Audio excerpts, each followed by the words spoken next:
If you love Baltimore sports, you'll love WNST.net. Certain player is the veteran player, but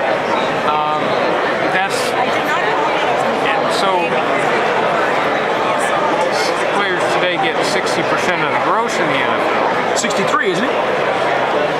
It's sort of being rough, but well, you don't want to cheat them out of their 3%. That's what they fight over.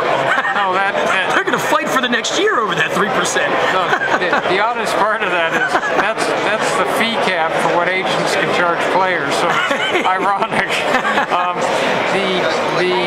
you told me that. But the key to this is, so I would not. I don't disagree with Steve. I think he's right. Well, how are they going to put this together? We're chatting with Leigh Steinberg, for those who just joined us. We're at Super Bowl 43.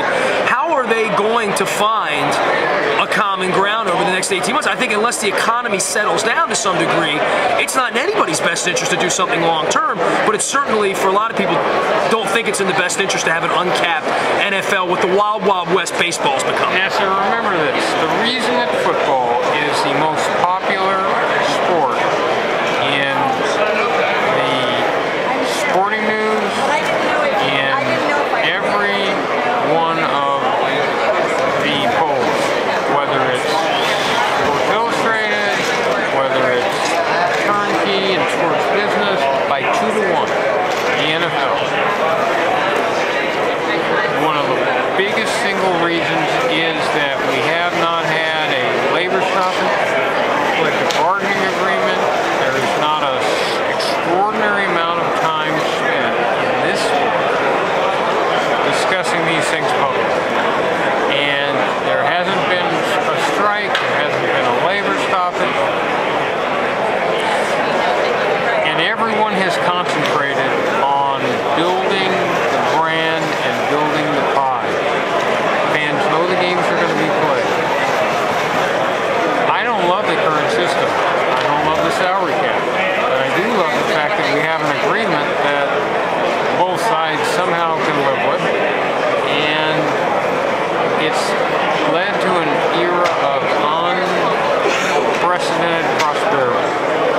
So why mess with it then? I mean, obviously from the agent perspective, from your perspective, and from my perspective, Peyton Manning and Tom Brady and Ray Lewis mean more to the game than probably what they're getting, you know, on the grand scale. And in baseball, those guys, the Barry Bonds and the A-Rods, can get that kind of money. Football's never going to have that system. If someone starts to unravel this, and everybody gets a chance to do exactly what their favorite thing would be to do, then killing the golden goose could occur, and that's no one's interest. So all this posturing is fine, but at the end of the day, I don't love the current system, but I would love labor upheaval even less. Okay, let's talk about your parties and your causes and athletes and events and all the stuff that you're doing here.